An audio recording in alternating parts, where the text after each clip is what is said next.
Professor Millette, I am very interested in trying to understand the importance of the bus strike, which you were involved in, and the Black Power movement. Could you explain the importance of that event, that incident?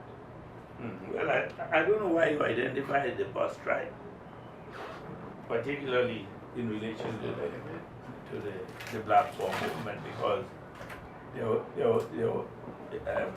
are a number of other things that I think that, bear comparison.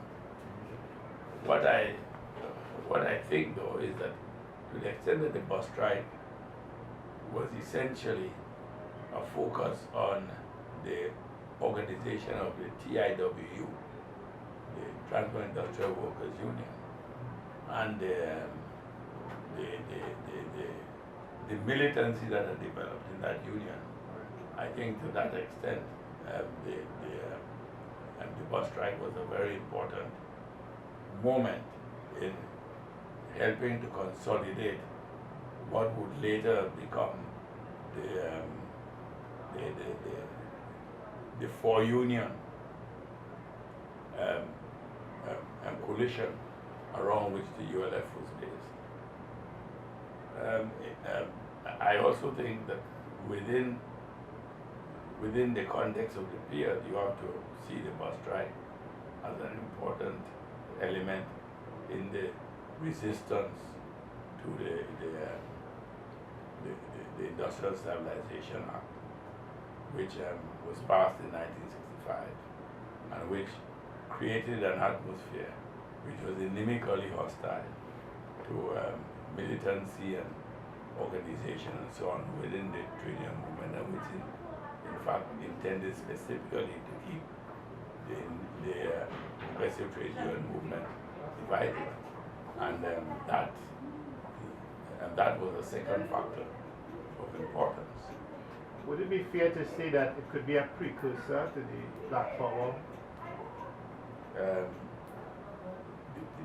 Not the bus strike of itself, I don't think. The mobilizing of the unions?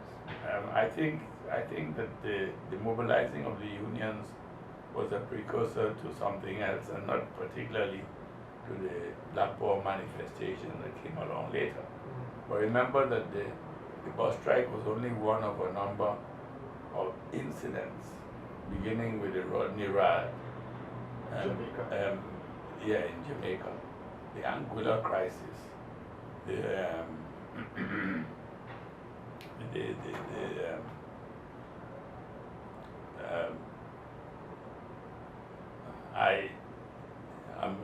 I'm trying to remember some of the events which occurred at and around that time, which I don't recall quite clearly at this stage. I mean, I could give you. Yeah, you can get the screen just marked, from Guild, yeah. Yes, the confrontation with Michina. Yeah, exactly. In Canada Hall and so on. There are a number of issues which were bubbling up and so on. There's no doubt that the bus workers strike was more important than many of these issues. Right. But in terms of topical significance, I think that you have to take the bus workers strike as one of a series of events which indicated that there was a growing militancy in the ranks of the working people, and that it was a militancy that the Williams regime was becoming less and less capable to deal with in a normal way. Now, my second question concerns the involvement of Indo-Trinidadians or Indians in Black Power. Many historians and other writers have tended to talk about that famous March to Carney. Right. And some people have argued that the extent of Indian involvement is exaggerated. Do you feel that the Indians within Black Power were representative of the other Indians in Trinidad and Tobago? Do you believe that it was just a handful of Indians? And do you feel that Indians felt the term black included them? Well, that's an easy one to answer because I think that Indians at first didn't feel that the word black included them.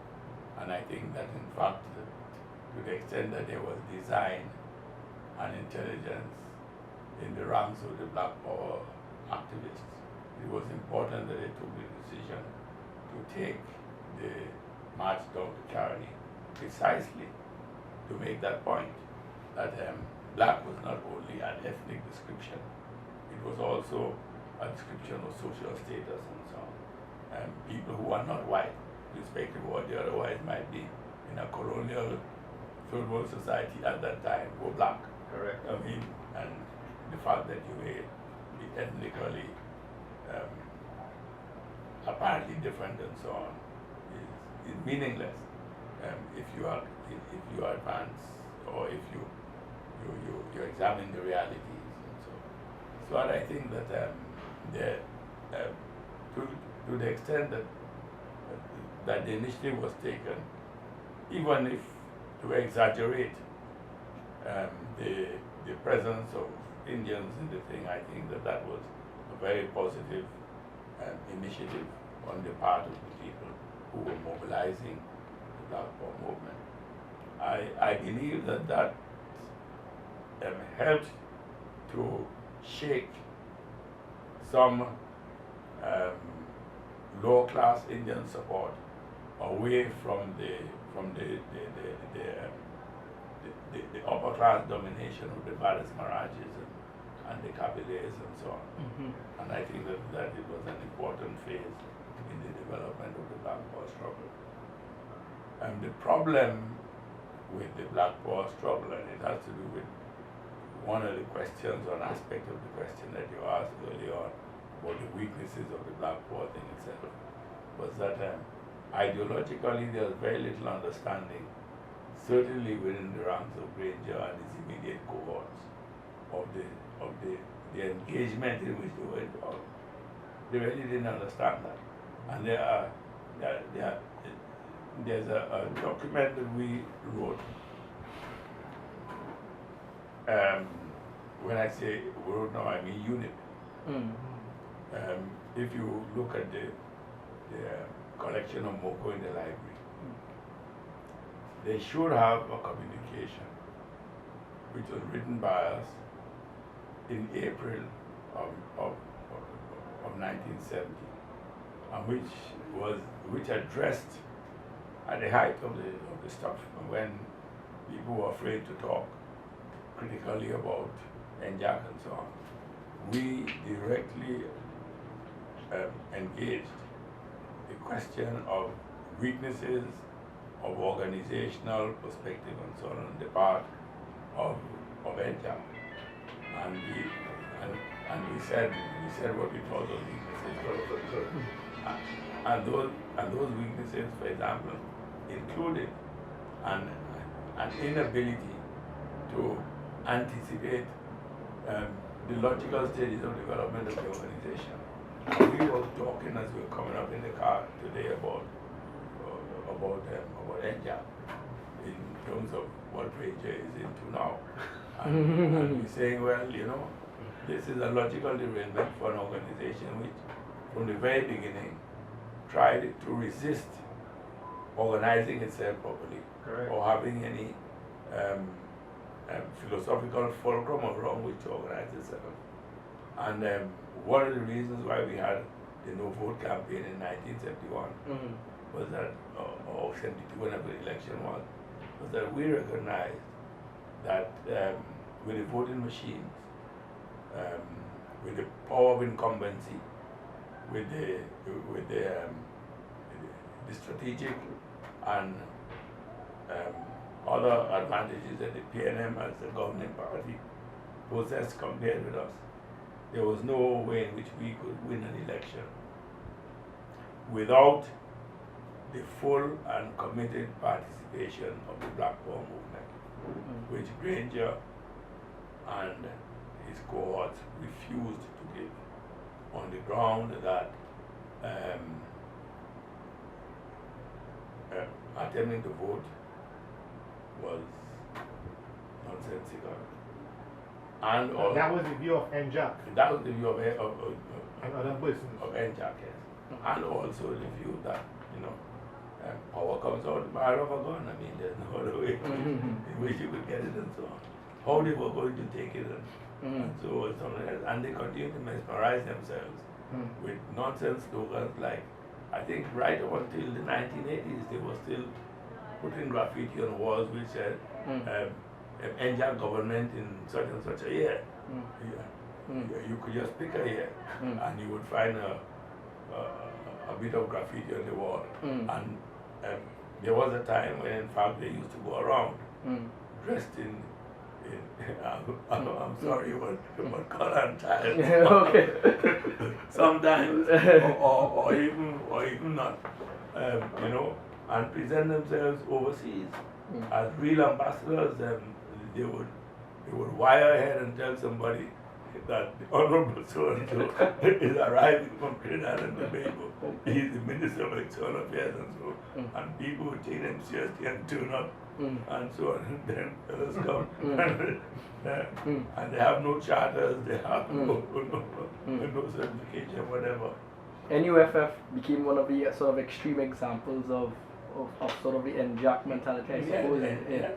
And when the guys in NUFF took them seriously and decided to do what they said should be done, they were among the first to abandon them. Okay, yes.